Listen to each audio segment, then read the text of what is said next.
ating celebrant ngayon. Of course, maalala ko yata noong taong 2024. Tama ba? O 2024. O tingnan nyo naman, walang kupas na kagandahan. Palakpakan naman natin ang celebrant ngayon. Of course, ang wish natin sa kanya ay ang magandang patuloy na forever na magandang kalusugan, forever happiness nila ni Tata Emilio, ang modelo ng isang couple hanggang sa pagtanda. So ako naniniwala ngayon, my forever. Palakpakan natin ang mag-asawa, si Mami Lourdes at si Tata Emilio. Super! Wala na tayong ibang wish sa kanila, lalo na ang celebrant ngayon, kundi panatilihin ang inyong kagandahan, Mami Lourdes, at yung kabutihan ng kanyang puso.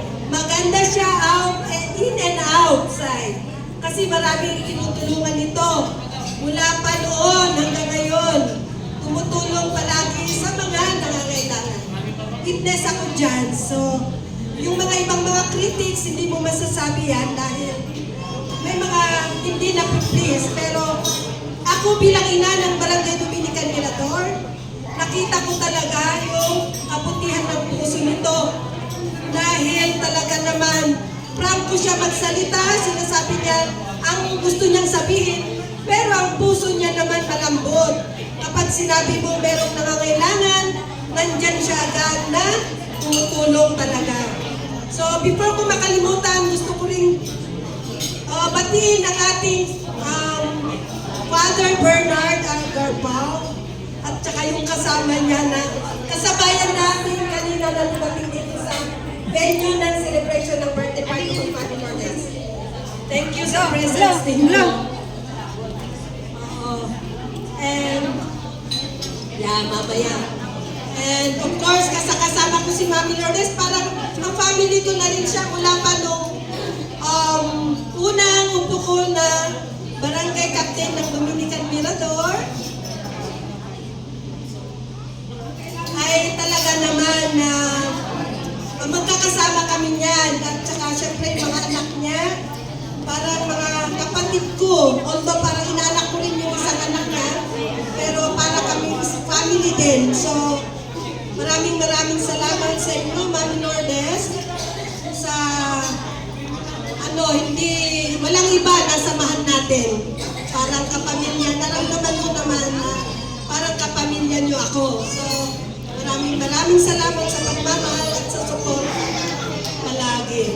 And of course, syempre, sabi ko nga, wala na tayong ibang wish sa kanya dahil talaga naman, sana umabot pa siya ng more na birthdays para nang sa ganun palagi tayo magkakasama ng mga kaibigan at kapamilya niya. Every year yan.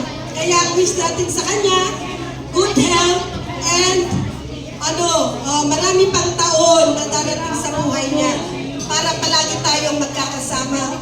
And of course, sa mga kasamahan dito, maraming salamat. Dito tayo nagkikita-kita at nag-enjoy tayo. May mga bisita tayo from Malacanang.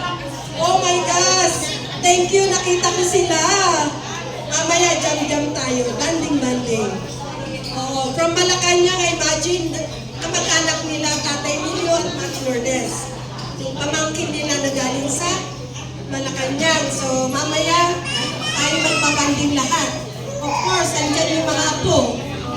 Maraming salamat din kay Imelda na siya MC sa gabi nito. Of course, kay Brother Ian, ngayon, nagpapasalamat din ako. Nakita kita muli. Salamat sa birthday celebration ni Mami Lourdes. At dito ko nakita, ikaw muli. Taga-Dominican yan. Kasamahan ko yan nung kagawad kami. So, walang iba din. At sa lahat, sana mag-enjoy tayo ngayong gabi. Dahil ito ay pinaka-importante na gabi para kay Mami Lourdes at sa family. So, let's enjoy the night. Thank you so much. And God bless everyone. Thank you.